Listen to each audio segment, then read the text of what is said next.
Sir banking ఎగ్జామ్స్లో cut ఆఫ్ని ఎలా fix చేస్తారు సార్? ఎందుకంటే ఒక్కొక్కసారి ఒక్కొక్క రకంగా అంటే మారుతూ వస్తూ ఉంటుంది. అది ఏ విధంగా ఫిక్స్ చేస్తారు అసలు?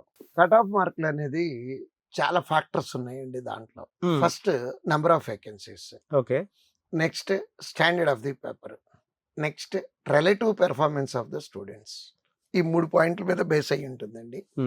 ఫస్ట్ నెంబర్ ఆఫ్ వేకెన్సీస్ అంటే ఎస్బీఐ అయితే ఒకలాగా ఉంటుంది ప్రోరేటా, ఐబిపిఎస్ అయితే ఇంకోలాగా ఉంటుందండి ప్రోరేటా. ప్రోరేటా అంటే ఏంటి? For example vacancies, number of vacancies అన్నీ ఉన్నాయి. దానికి ప్రిలిమినరీ నుంచి మెయిన్స్కి ఎస్బీఐ క్లర్క్ కానీ ఎస్బీఐ పిఓ కానీ అయితే 1:10 రేషియోలో తీస్తారండి. అంటే ఫర్ ఎగ్జాంపుల్ ఒక 1000 వేకెన్సీస్ వచ్చినాయి అనుకుందాము.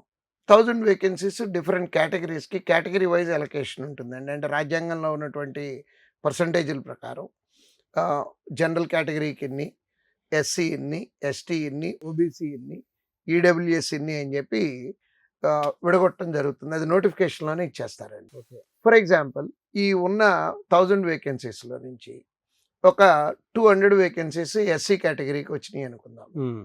ఈ ఎస్సీ కేటగిరీ ఎగ్జామ్ రాసిన పిల్లల్లో టాప్ 200 అంటే ఎగ్జామ్ అయిపోయిన తర్వాత మార్కులు డిసైడ్ చేసి మార్కులన్నీ వచ్చేసిన తర్వాత ఎక్సెల్ షీట్లో అసెండింగ్ టు డిసెండింగ్ అంటే ఎక్కువ మార్కులు వచ్చిన దగ్గర నుంచి కేటగిరీ ఇది ఫిల్టర్ పెట్టి తీసుకొస్తారు. తీసుకొచ్చి మనకి ఎంతమంది కావాలి? 200 మంది కావాలి. 200 మనిషి ఉన్నాడు చూడండి, వాడి మార్కు కట్ ఆఫ్ మార్క్ అండి. 200 వేకెన్సీలు ఉన్నాయి, ఇంటూ 10 అనుకున్నాం. 2000 మనిషి ఉన్నాడు చూడండి, వాడి మార్కు కట్ ఆఫ్ మార్క్ అంటే 1:10 ప్రోరేటా. ఓకే. సో అందుకనే ఎప్పటికప్పుడు మారుతూ ఉంటుంది. ఎగ్జామ్కి ముందు డిసైడ్ అవ్వదు. ఎందుకనంటే ఇప్పుడు ఇదే 2000 వేకెన్సీలు ఉన్నాయి అనుకుందాం అండి. ఆ కేటగిరీకి 2000 వేకెన్సీలు ఉన్నాయి అనుకుందాం. 2000 × 10 అంటే 20,000 మంది సెలెక్ట్ అవుతారు. 2000 మంది సెలెక్ట్ అయ్యేటప్పుడు కట్ ఆఫ్ ఎక్కువ ఉంటుంది. 20,000 మంది సెలెక్ట్ అవ్వాలంటే కట్ ఆఫ్ మార్క్ తక్కువ వస్తుంది. అంటే ఫస్ట్ ఫ్యాక్టర్ ఏంటి అంటే కట్ ఆఫ్లు డిసైడ్ చేసే దాంట్లో నెంబర్ ఆఫ్ వేకెన్సీస్ అండి. రెండో పాయింట్ ఏమనుకున్నాము అంటే స్టాండర్డ్ ఆఫ్ ది పేపర్. వేకెన్సీలు బాగా ఎక్కువే ఉన్నాయి అంటే కట్ ఆఫ్ మార్క్ ఏమవ్వాలనుకున్నాం, బాగా పెరుగుతుంది అనుకుంటాం. అట్లా అవ్వాల్సిన అవసరం ఏం లేదండి.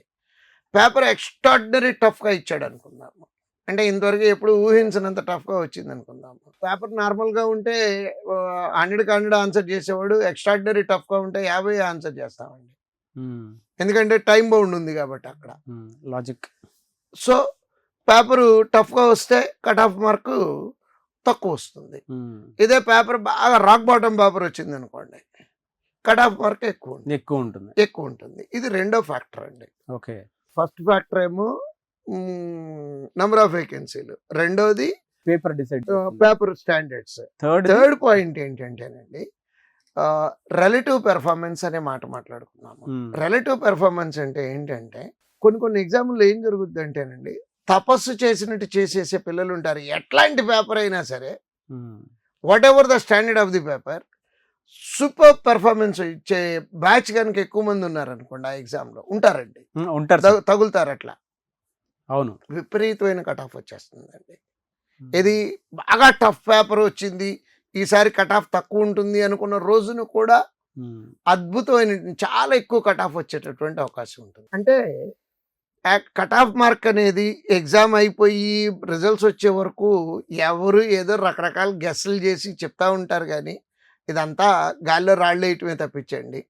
No one can guess cut off marks accurately. So ఆ కట్ ఆఫ్లు అనేది దేనికి పారామీటర్ కింద వాడుకోవాలంటే పిల్లలు, లాస్ట్ 5 years ట్రెండ్ ఇట్లా ఉంది అంటే జరిగింది ఏంటో తెలుసుకోవటానికే తప్పించి జరగబోయేది డిసైడ్ చేయడానికి కట్ ఆఫ్ మార్కులు పనికిరావండి.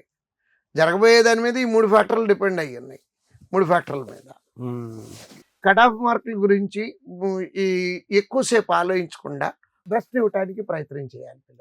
సో మీరు చెప్పిన కేటగిరీలోనే కట్ ఆఫ్ అనేది ఉంటుంది, దాన్నే ఫిక్స్ చేస్తారు అంతే. ఓకే, దాని మీద స్పెక్యులేషన్స్ ఏం లేవు ఇంకా, అది ఇది అని చెప్పేసి. Anyways thank you sir, thank you so much అండి. Thank you. చూసారు కదండి వీడియో. ఈ వీడియోపై మీ అభిప్రాయాన్ని కామెంట్ బాక్స్లో పోస్ట్ చేయండి. మీ డ్రీమ్ గవర్నమెంట్ జాబ్ కనుక అయితే మీరు 1 ఇయర్లో కనుక గవర్నమెంట్ జాబ్ క్రాక్ చేయగలిగారంటే 6 మంత్స్ నుంచి 1 ఇయర్ లోపు స్క్రీన్ మీద శ్రీధర్ సిసి కాంటాక్ట్ నెంబర్ కనిపిస్తుంది. విజయవాడ, హైదరాబాద్ లాంటి ఏరియాస్తో పాటు అన్ని ఏరియాలో ఏపీ, తెలంగాణలో ఉన్నాయి. మీరు కనుక మీకు వచ్చినటువంటి ఏరియాలో అంటే మీకు నచ్చిన ఏరియాలో జాయిన్ అయ్యి మీ ఇంట్లో ఉండే గవర్నమెంట్ జాబ్ క్రాక్ చేసుకోవాలి అనుకున్నటువంటి వాళ్ళకి అద్భుత అవకాశం జనవరి నుంచి కల్పిస్తుంది. కాబట్టి ఎవరైనా సరే ఎన్రోల్ చేసుకుందాం అనుకుంటే మాత్రం స్క్రీన్ మీద మీకు కాంటాక్ట్ నెంబర్ కనిపిస్తుంది. దాన్ని మీరు కాల్ ఆర్ మెసేజ్ వాట్సాప్ చేసి వెంటనే ఎన్రోల్ చేసుకోండి. లేదు అనుకుంటే మాత్రం మీ పేరెంట్స్ తోటి విజిట్ చేయండి. మీకు కూడా ఒక రియాలిటీ తెలుస్తుంది. అందులో ఏముంది, ఒకసారి మీరు టెస్ట్ చేస్తేనే కదా మీకు తెలుస్తుంది. ఆ విధంగా అయినా సరే మీరు అప్రోచ్ అవ్వచ్చు. అండ్ ఈ వీడియో లైక్ చేయండి, షేర్ మాత్రం తప్పకుండా చేయండి. ఇలాంటి మరిన్ని వీడియోస్ కోసం మా ఛానల్ ఫాలో అవ్వండి. Thank you.